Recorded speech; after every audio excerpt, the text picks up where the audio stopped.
Assalamualaikum warahmatullahi wabarakatuh. Sebelumnya izin memperkenalkan diri, nama saya Salsa Indriani Arita Diningrat dari kelas 11 MIPA 3. Di sini saya akan membawakan mosi tentang pro dan kontra vaksinasi COVID-19 terhadap masyarakat Indonesia. Sebelumnya saya akan menjelaskan apa itu COVID-19. Penyakit virus corona atau COVID-19 adalah penyakit menular yang menyerang sistem pernapasan. Virus yang mulanya berasal dari Wuhan, Cina, kini telah menyebar dan banyak makan korban tak hanya di Indonesia, tetapi di seluruh dunia. Virus yang mulanya berasal dari Wuhan, Cina, kini telah menyerang dan memakan korban tak hanya di Indonesia, tetapi di seluruh dunia. Sebagian besar orang yang tertular COVID-19 akan mengalami gejala ringan hingga sedang dan akan pulih tanpa penanganan khusus. Secara umum, ada 3 gejala umum yang bisa menandakan seseorang terkena COVID-19.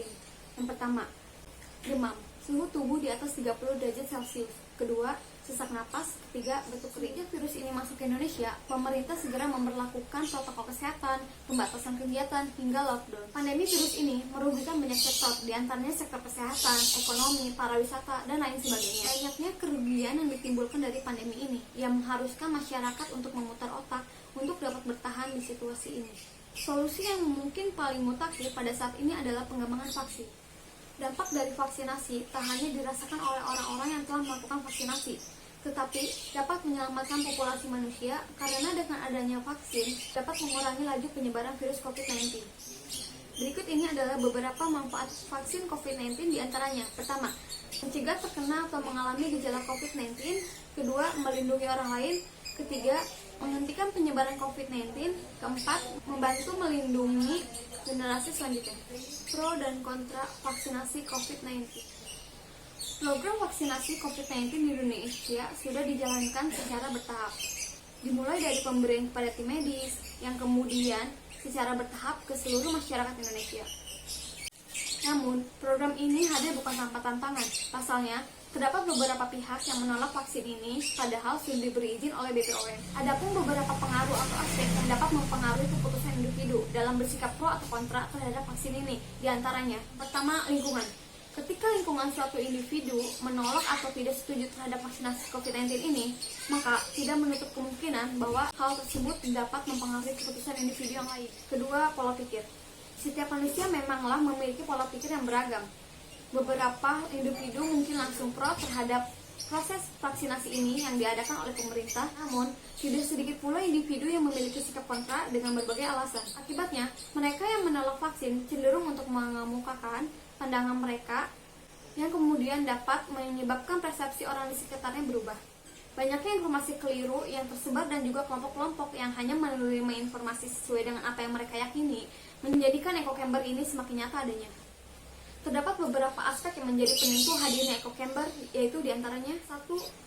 Karakter atau kepribadian. Individu yang mudah khawatir dan cemas biasanya akan lebih percaya dan terpengaruhi dengan informasi yang belum pasti. Sementara, orang dengan sifat overconfidence cenderung akan menolak sesuatu yang tidak sejalan dengan apa yang diyakininya. 2. Lingkungan sosial. Suatu lingkungan sosial memiliki peran yang cukup besar dalam mengkonstruksi kepercayaan individu. Sebagai contoh, jika seseorang berada di lingkungan yang mayoritas tidak percaya terhadap vaksin, maka bukan tanpa kemungkinan bahwa individu tersebut pun akan percaya dengan hal demikian. 3. Nilai personal.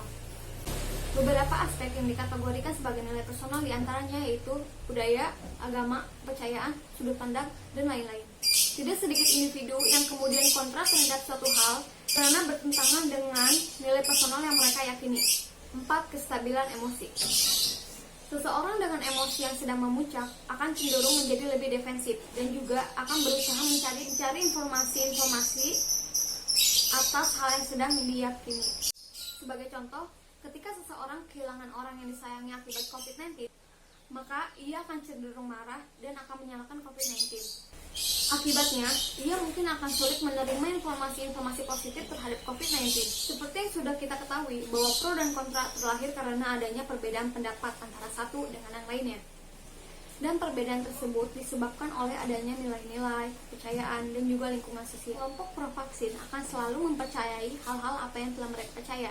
Dengan sebaliknya, kelompok kontra vaksin akan selalu mempercayai hal-hal yang mereka percaya. Karena itu, sangat penting bagi kita untuk selalu bersikap terbuka dan menerima adanya perbedaan antara satu dengan yang lainnya. Walaupun kembali lagi dalam kajian kali ini kita berusaha menyampaikan secara subjektivitas dan mencoba untuk menghargai keberagaman yang ada. Sekian mosi yang saya bawakan. Mohon maaf jika tidak nyaman dengan suara gangguan selama di video, dan atas kata-kata yang kurang berkenan atau salah mohon dimaafkan. Wabillahi taufiq wal hidayah. Wassalamualaikum warahmatullahi wabarakatuh.